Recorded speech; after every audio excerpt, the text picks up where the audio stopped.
Wagwan guys, welcome to my YouTube channel. In today's video, I'm going to be telling you about Baltasar Engonga. You know, this story has been making the rounds in the last couple of weeks or couple of days about the Equatorian Guinea man who was a very powerful man in the Equatorian Guinea politics, and he had some kind of sexcapade with over 400 women, some in his office, some in the car, some in the toilet, some in the bedroom, and all of that.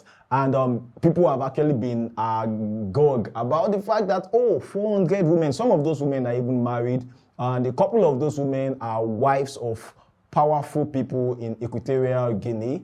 And this has actually taken the internet by a huge shock. But today, I'm not going to be dwelling just on the story. We are going to be talking about the life lessons that you can learn from the man's story. I know there's a high likelihood you already know of the story, and there is a lot of information about it on the internet, but what I want to share with you right now are life lessons from that story that you would hardly find anywhere else. So let's discuss this together. So the first thing is that many women actually underestimate the power of a good-looking sweet talker. It doesn't matter whether a woman is married or not. You have a tendency, to be vulnerable to a good-looking sweet talker, powerful, and has a lot of money. So it takes a very disciplined woman to be able to stand her feet against that kind of man, which I think was what interplays. So women need to be very disciplined, and I don't even think self-discipline is enough. The woman needs to be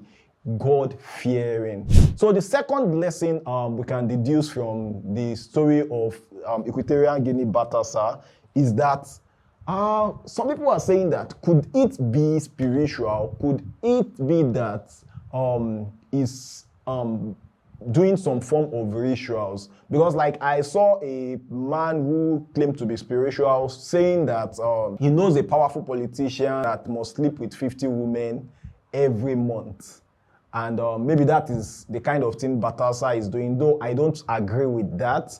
And some people are saying maybe he casted a spell on the woman. That is more reason why, like, I think this life is actually spiritual, because I know a story in my area of a time when they said an allergy was using ring or using some form of spell to touch other people's wife on the street and sleep with them. And that was actually what was making the rounds. Whether it was a spell or not the spell, that was the story. So I believe that we should all also be spiritual, because like people around you, people you meet in the supermarket, people you transact with, people you compete with for business are spiritual. And spirituality for some persons is Christianity, like not Christianity, just the religion, like getting close to God and being able to communicate with God and having the protection of God over your life, such that even if you meet somebody that is using spell on people, it will not work on you. And for some people it is Islam, for some people it is the Sheshe or the traditional whatever. The third lesson to learn from this man's story, or will I say that's the lesson, I just observed that the story of Baltasar sleeping with married women will actually trigger the insecurity of women and men, like who watch the story. So if you've watched a lot of video about this Baltasar man, there is a high likelihood that you would start feeling insecure about your partner, and that shouldn't be.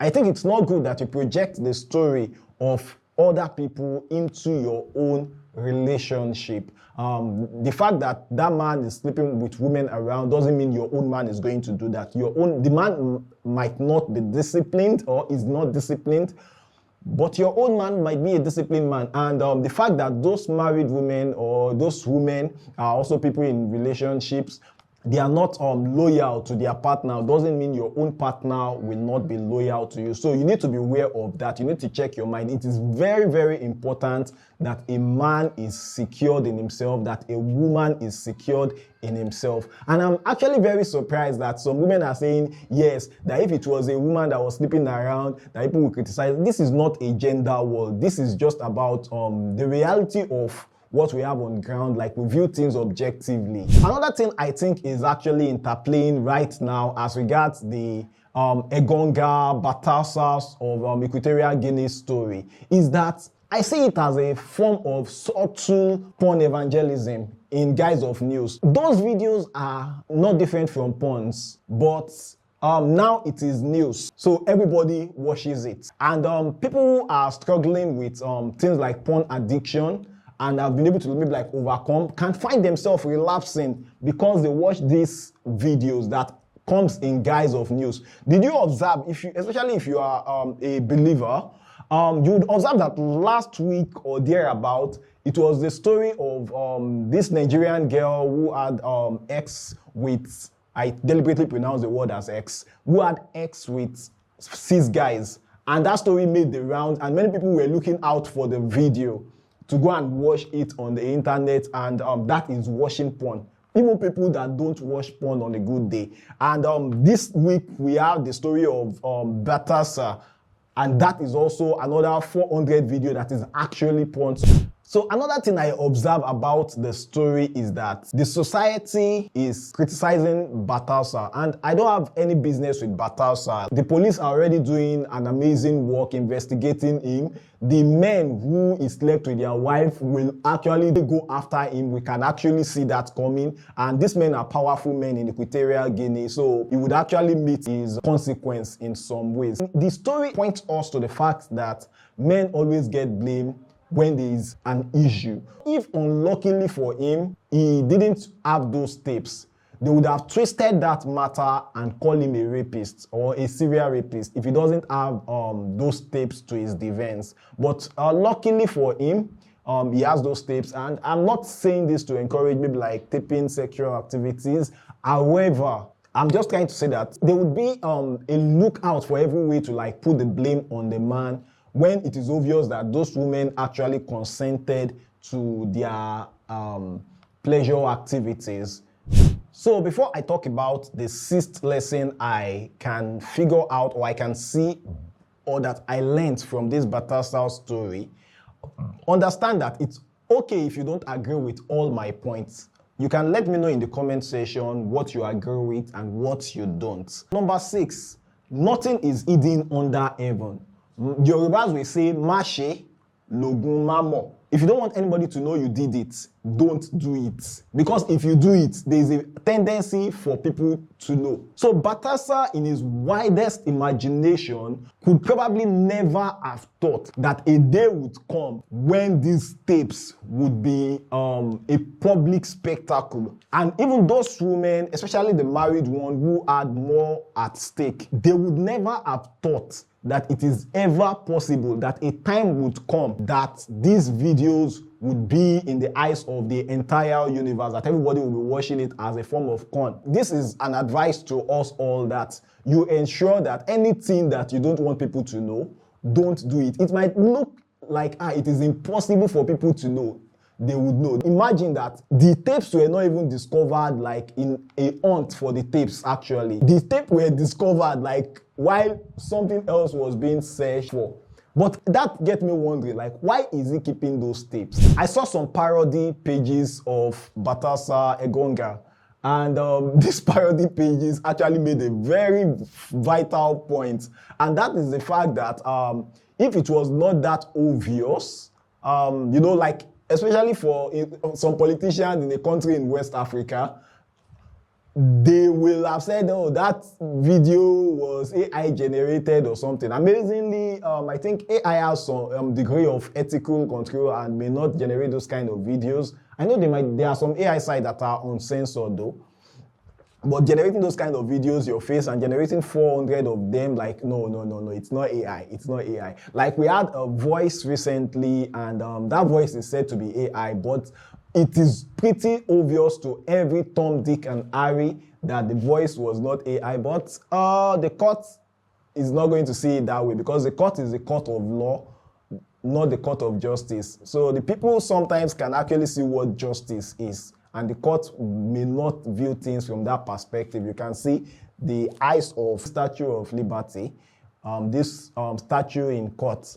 The eyes of the law is blindfolded. So it is what you present to the court that the court actually weighs, vis-a-vis what is already written in the books. So number 8, what I want to say about this Baltasar story is that it is possible that the wife of Baltasar have actually seen some signs, because a man could not be that loose and indisciplined and the wife does not have an idea. It is also possible that the wife doesn't have an idea, but it is possible that she may have maybe seen some signs, and also the husbands of those women may also have seen some signs. But there is a high likelihood, there is something like people do in marriages and relationships, is that they make excuses for their partner. Although, like, you can't actually escape doing that if you are in love. It's actually like the downside of love, like that you make excuse for the other partner even when your logic is telling you something is just off. So the 9th point I want to make is that when it comes to a cheating partner, there is nothing you can do or not do that person will not eventually cheat. Yeah, you can reduce the chances that the person will, but if that is who the person is, if the person does not have any inhibition in themselves, then cheating is actually going to happen.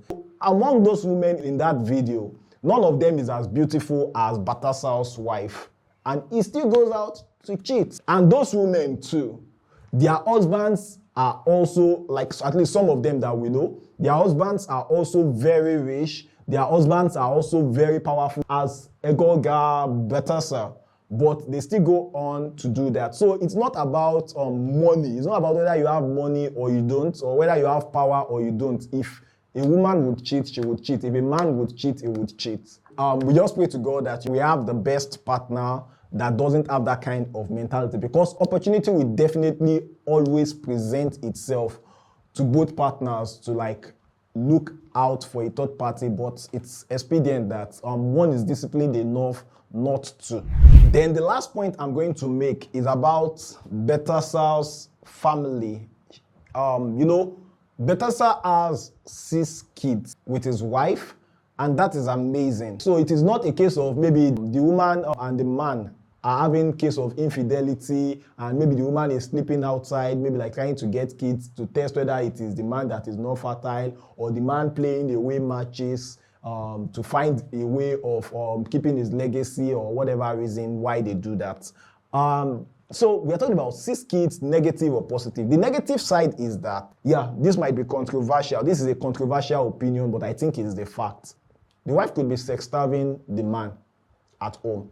You know, when women give birth, libido is not priority for them sometimes, and the libido might actually drop, and maybe the man is being sex-starved. Nobody knows that. Then that might not be the case. You know, we are not living with them, and we don't know what is happening. Then the positive side of 6 children for Baltasar is that the woman is satisfying him very well enough. There are 2 sides to view this. I don't know what side you view it. It's just about opinions, because we don't have the exact facts in that case. So yeah, those opinions would always be, and you can argue your own side of what you feel is actually happening with Baltasar. I hope I've been able to push this discussion in a way that we can extract lessons from it. What lesson did you learn from the story of Baltasar, even on your own, not just the ones I mentioned? Or what observations do you have about the story of Baltasar of Equatorial Guinea? Let me know in the comment section.